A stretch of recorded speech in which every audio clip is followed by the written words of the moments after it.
All right, I have to admit, Croatia was not even on my radar until I binge watched Below Deck Mediterranean. Don't judge me. I saw these stunning coastlines, just the marina, everything. It's just gorgeous. After that, Croatia jumped to the top of my must-visit list. Now, I haven't made it there yet, pesky, have a job and all that kind of stuff, but I have put together my itinerary that I'm hoping to do in the spring. I think it is perfect for a first-time visit, especially for those of us over 50. And it covers everything from where to go, what to see, where to stay, how to get around. So let's get into it, and I'm going to share that with you.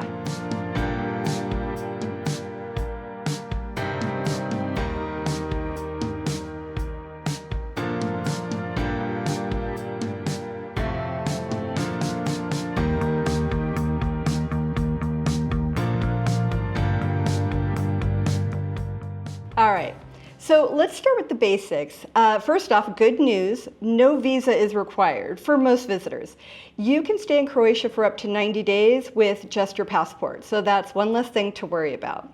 I think the real challenge is the flight. Croatia is a bit far, and flights will last anywhere from 9 to 12 hours, depending on where you're coming from. Me on the West Coast, we're looking at a long-haul flight. Once you're there, I think it'll be totally worth it. As for when to go, I looked at the temperatures for every month, rain, everything. My top recommendations would be the month of May, September, and October. Well, as a special ed teacher, I'm working all those months, so I am looking at late March, early April. I would much rather deal with some cooler temperatures, maybe a little rain, than extreme heat or summer crowds. So if you can swing it, May, September, or October, I'm looking at March and April. Now, if you can make it during those times, you can expect warm weather, but you will avoid the summer heat and the summer crowds. So that's pretty cool. And then Croatia is home to UNESCO World Heritage Sites like Dubrovnik's Old Town and Split's Diocletian Palace. So you will be surrounded by history from the moment you arrive, if that's your thing. It's mine. All right, let's get into some more details.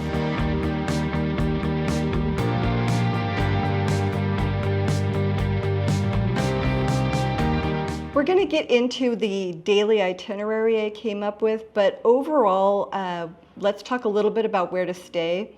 I love to walk, and I like public transportation. I don't want to rent a car or do any of that. So I am always tending to look towards city center.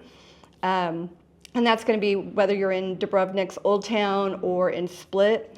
That way I have cafes, restaurants, shops, everything's just sort of right outside my doorstep. That also means it's going to come at a little more of a cost. You can stay outside of city center. It's going to be quieter and a little less expensive, and you'll still have the public transportation to get in. And since we touched on it a little bit, let's go a little bit more into that getting around. One of the best things about Croatia is it is very easy to get around, especially if you love to walk. In both Dubrovnik and Split, everything is close. All right, we're gonna start over because I can't compete. Okay. It's like the middle of the afternoon and they're like racing down this street. Whatever, okay. All right, since we started talking about it a little bit, let's go a little further into getting around. In Croatia, it is super easy, especially if you love to walk like I do. Both Dubrovnik and Split, everything is just very close. You will find that walking is the best way to explore. But if you need to get around faster or you're going to other areas, they have a very comprehensive bus system, very inexpensive, like $1.50. There's kiosks or just get it from the driver. And there's also a lot of ferries, which I think is kind of cool. This bus and ferry network make it easy to explore pretty much all of Croatia, and there's 8 UNESCO World Heritage Sites. I'm not going to go into all of them. I could nerd out and you guys would stop watching completely, and the idea here is to help you, not me, so I'm going to touch on a couple of them. All right, so let's talk a little bit about whether you should stay in one place or bounce around. This is something I always struggle with when I'm planning my trips is my husband sort of has to rein me in because I'm like, oh, we're going to be in Korea. We could also go to Hong Kong, and we could go to Taiwan, and then we could, fly over to Osaka, and then from Osaka we should go see Hiroshima. And anyways, and then I'm just flying all over the place and not really seeing anything. So striking a balance between visiting and really being able to be immersed in an area, and taking advantage of, once you've done that long haul flight, you want to see a couple of places. My recommendation here, I'm looking at kind of roughly a 10-day trip. Again, kind of looking around my spring break, is maybe splitting the time between 2 places and then day trips around those. So I'm looking at Dubrovnik and Split, and then, or Istria Peninsula. And we'll talk about that as we go through the itinerary. But it's something, I don't know, do any of you have that issue? Am I the only one? It just seems like everywhere I go, it's like, oh, I want to see it all. And then I realize, oh, I'm going to be in trains and planes the whole time.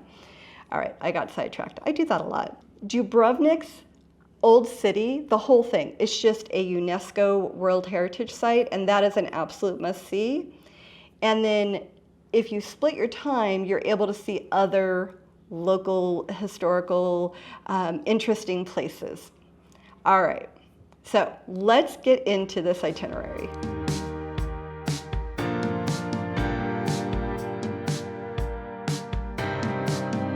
All right, we've already talked about how to get here. Now we're going to look at days 1 through 10. Might be a little jet lagged in the beginning, might be a little slower of a start, but this is because I've never been. So I'm really gearing this towards those first-time travelers there. And I'm keeping it very flexible because I want this to help you, and I will make some tweaks, and then hopefully I will do another video and go, okay, here's what it's really like on the ground.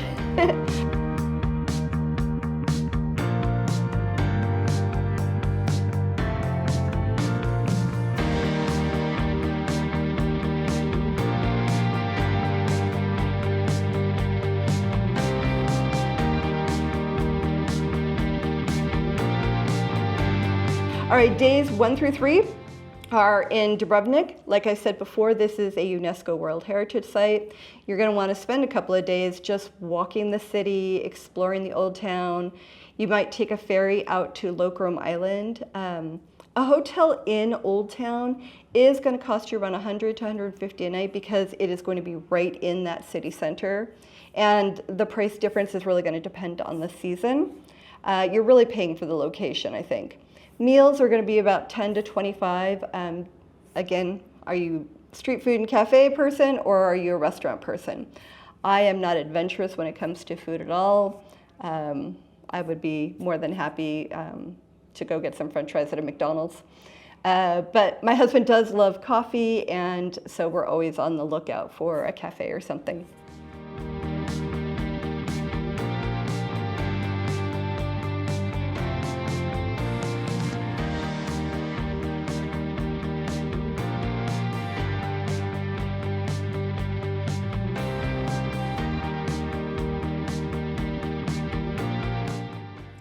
All right, for days 4 through 5, we're looking at visiting Split.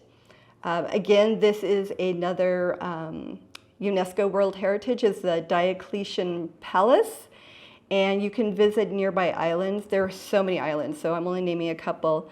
Hvar or Brac. You get that very coastal vibe if you visit there.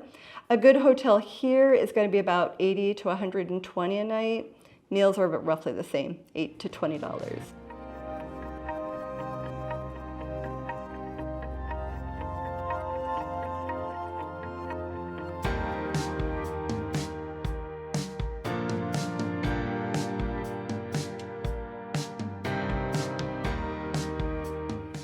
Days 6 through 7, Plitvice Lakes. This is a national park, and you guessed it, a UNESCO World Heritage Site. These waterfalls are absolutely gorgeous, and if you are a nature lover, this is absolutely a place where, again, you might want to adjust and spend more time here, hiking around and enjoying everything there. The cost to get into the national park is around $10 to $20. Again, it depends on the season, but really not bad for what it is.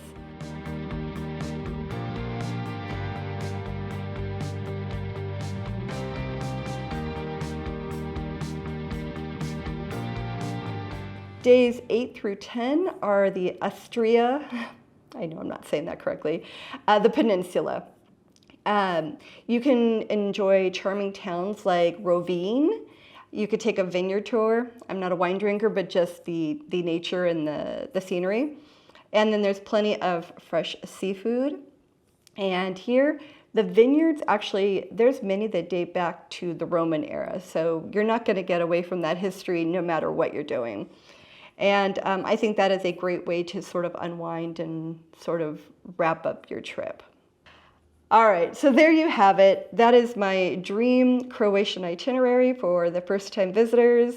Whether you're excited about walking around in Dubrovnik's Old Town or a quiet day in Rovine, Croatia does have something for everyone. So let me know in the comments, have you been? Does any of this sound interesting to you? Which part would you take out? Which part would you add? There are a lot of islands here. I would love to hear from you. See you in the next one.